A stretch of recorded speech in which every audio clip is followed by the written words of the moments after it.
Sequência 11.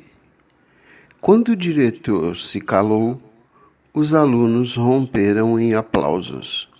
Mas, 2 dias depois, no estudo da manhã, um dos rapazes do curso médio fez estourar na palma da mão um sobrescrito cheio de ar. Pof! Mr. Taylor, que estava à mesa, em cima do estrado, deu um pulo e ficou de pé, com uma cara de desvairado. Nos seus olhos havia primeiro pavor e depois ódio. Era um homem alto e forte. Estava meio inclinado para a frente, com as grandes mãos segurando as bordas da mesa, os ombros encolhidos e a cabeça um pouco afundada no meio deles. Parecia um orangotango. Ofegava como uma fera mal ferida. Ficou assim vários segundos. Depois, começou a bater com os punhos fechados na mesa, gritando: "Burros! Burros! Burros!" Falava com os lábios apertados. Pronunciava um U fechado que quase soava como um E. Burros! Burros! Burros! A mesa estremecia. Os alunos mantinham-se em silêncio. Ao cabo de alguns segundos, Mr. Taylor caiu em grande prostração. Sentou-se, passou a mão pela cabeça, soltou um suspiro e disse: "Sorry, boys." Enrugou a testa e continuou a ler como se nada tivesse acontecido. Eugênio e Mário aproximaram-se da porta. Sim, era o Pancada. Era quase sempre assim nas noites de trovoada. De certo, ele lembrava-se da guerra, imaginava-se intocado na trincheira, imobilizado pelo bombardeio. Ruído de passos no corredor. Passos que se aproximavam.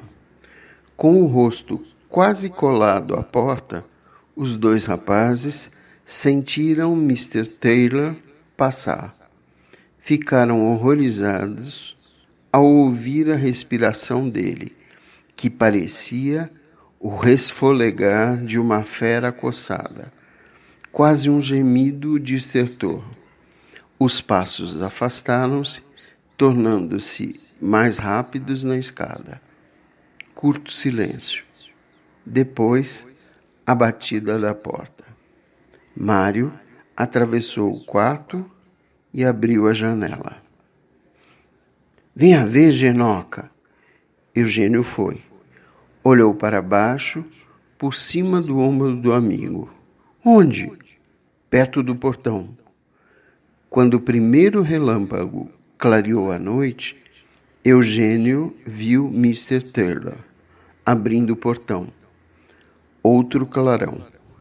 Eugênio avistou o homem atravessando a rua.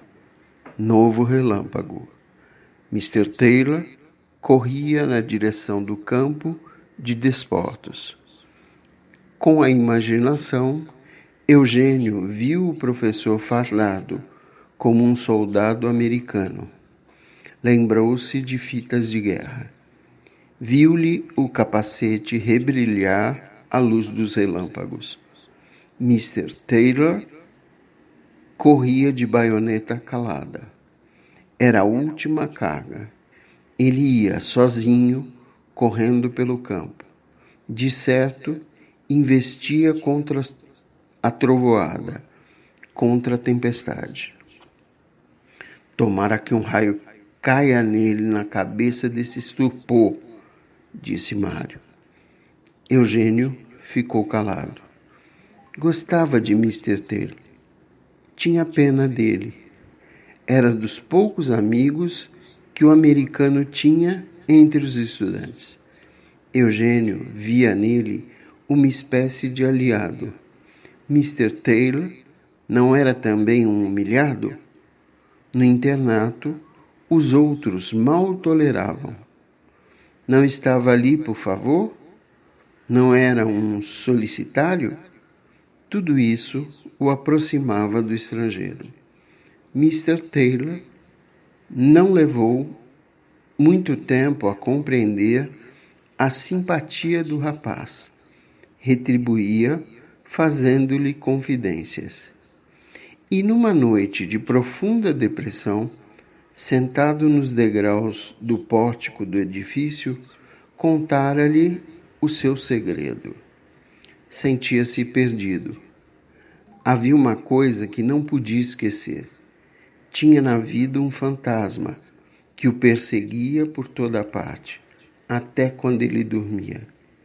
Era a imagem do alemão que ele matara. Sim, devia ter morto muitos, de longe, sem ver. Mas aquele tinha sido diferente, numa carga de baioneta. Na noite em que revelou o seu segredo, Mr. Taylor apanhou no quarto o cachimbo e uma lata de tabaco. Preparava-se para a vigília. A noite passada, o homem que ele assassinara aparecera-lhe em sonhos. Agora, ele estava com medo de dormir. Pretendia passar a noite caminhando e fumando. Um curisco rasgou o céu, e à luz de um relâmpago, Eugênio procurou o vulto do americano. Naquele momento, a chuva desabou. Começou a cair em pingos grossos, que se esborrachavam na vidraça.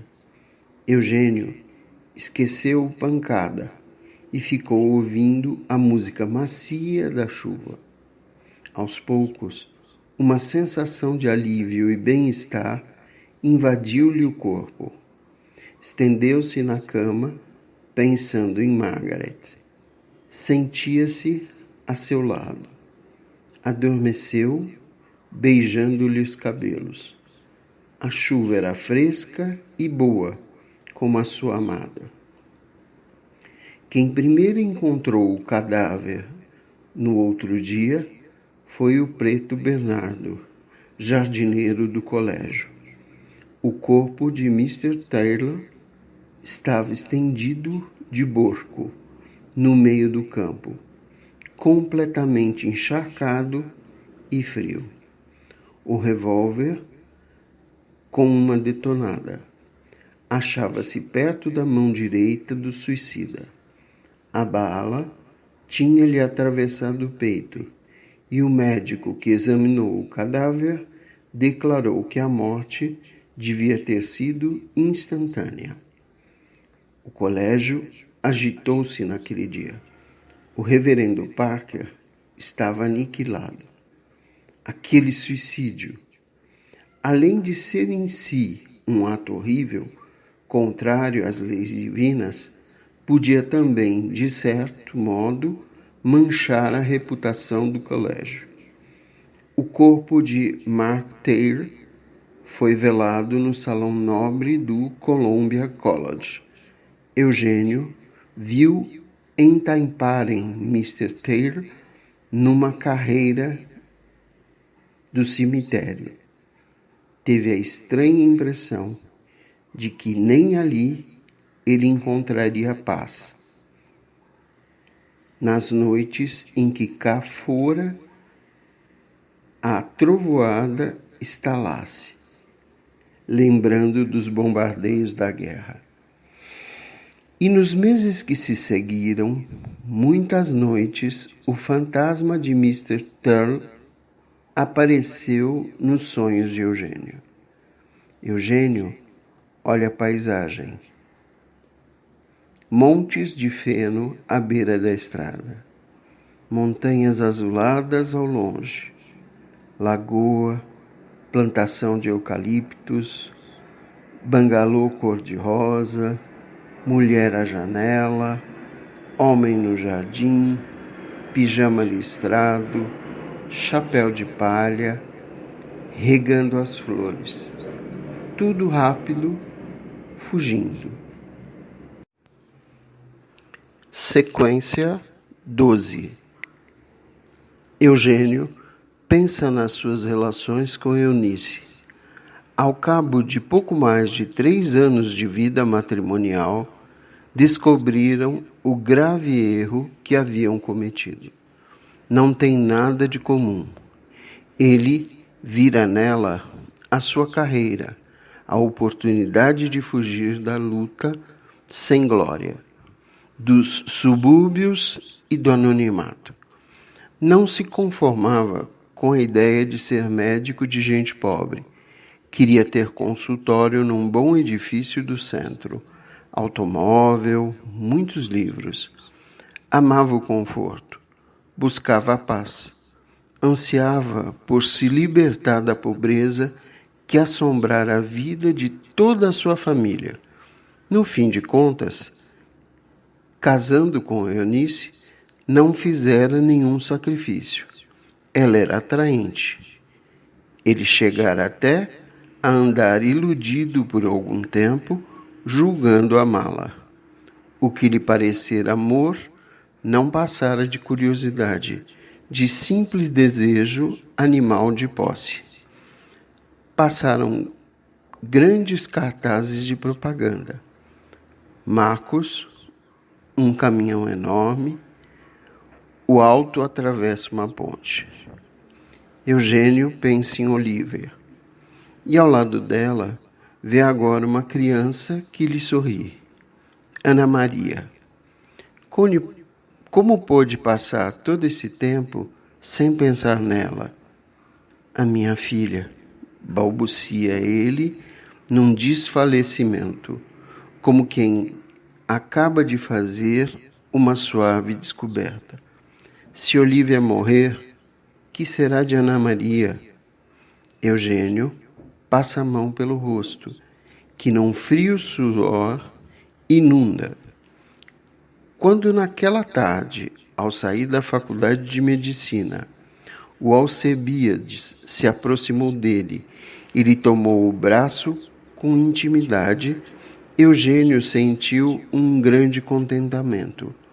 Orgulhava-se da amizade de Alcebiades, um dos rapazes mais admirados e invejados da turma. Era filho do secretário do interior. Tinha automóvel, cavalos de corrida e 40 gravatas notabilíssimas. Temos que ir a pé hoje, bichão, disse Alcebiades. O meu carro está na oficina. Eu ando, mas é com vontade de pedir uns cobres ao velho para comprar um Cadillac modelo 1924. Mas o teu ainda está tão novo. Subiram juntos a rua. Eugênio aspirava o perfume que envolvia Alcebiades. Era doce, levemente agreste. Devia ser Nuit de Noël e custava, ele sabia, quase 100.000 réis o frasco. Esse segundo ano é uma canja, seu Genoca. Se viu hoje? A gente ainda pode levar a coisa na flauta. O terceiro é que é duro. O difícil mesmo é entrar para a faculdade. Depois, a história não é tão feia como dizem. Lembrou-se das lutas dos tempos do preparatório, das dificuldades em que se vira para pagar a matrícula. Obtivera a muito custo o lugar de repórter policial no jornal. Trabalhava até de madrugada. Odiava aquele serviço. Pensava noutros colegas pobres, mais felizes que ele, pois tinham conseguido bons empregos públicos. A mãe dissera-lhe um dia: esse teu amigo Alcebiades bem podia arrumar-te um emprego. O pai dele não é um manda-chuva? Realmente, Alcebiades, se quisesse, poderia arranjar-lhe alguma coisa, mas Eugênio repelia a ideia de pedir. Preferia continuar roendo pedra. Pedir era humilhar-se, e ele não queria ser mais humilhado. Alcebiades assobiava baixinho o biombo chinês. Era outono, e Eugênio não sabia por que sentia naquela luz doce da tarde qualquer coisa que lhe lembrava um convalescente. A cor do céu não era parelha nem brilhante. Parecia cinza polvilhada de azul desbotado. Era quase violeta, à sombra das árvores nas calçadas. Os pés quebravam folhas secas. Continuavam a subir a rua. Vais hoje à sessão do Grêmio? Perguntou Alcebiades. Eugênio ia. Queria ouvir a conferência do Narciso. Se Deus existe, a ciência o descobrirá. No Grêmio dos acadêmicos de medicina havia ateus e católicos. Travavam-se debates. Eugênio inclinava-se para os ateus. Era um deslumbrado da ciência. Lia Darwin e via em cada homem um macaco. Quando o secretário do jornal o encarregava de fazer reportagens nos subúrbios pobres, ele descrevia os seus habitantes como um bando de gorilas que vegetavam no lodo, mal alimentados, mal vestidos, sem higiene, sem alegria, sem nada. Deus podia existir? Claro que não. Sendo, como se dizia, a suma bondade, não devia permitir a existência daquela miséria, daquela sordidez, daquela subhumanidade. As criaturas das zonas pobres eram animais e não homens. Que artista podia orgulhar-se de ter criado seres tais? O secretário da redação coçava a cabeça e exclamava: mas isso é literatura, é folhetim. Eu quero uma reportagem simples, honesta. Nas aulas de anatomia, diante dos cadáveres que dissecava, o professor Mota Leme, mostrando a perfeição do corpo humano, pretendia provar com ela a existência de Deus. Vejam, meus amigos, dizia ele com sua voz mansa e sibilada, só uma inteligência superior poderia ter criado uma máquina tão perfeita como o corpo humano. Eugênio escutava com um sorriso de desprezo. Lembrava-se do pai, da pobreza triste da sua casa, dos gorilas das suas reportagens. Ruminava as suas lutas, as suas humilhações. Pensava nas desigualdades da vida, nas injustiças sociais. Se Deus existia, tinha esquecido o mundo. Como um autor que esquece voluntariamente o livro de que se envergonha. Não, mas Deus não existia. Ele queria não acreditar em Deus.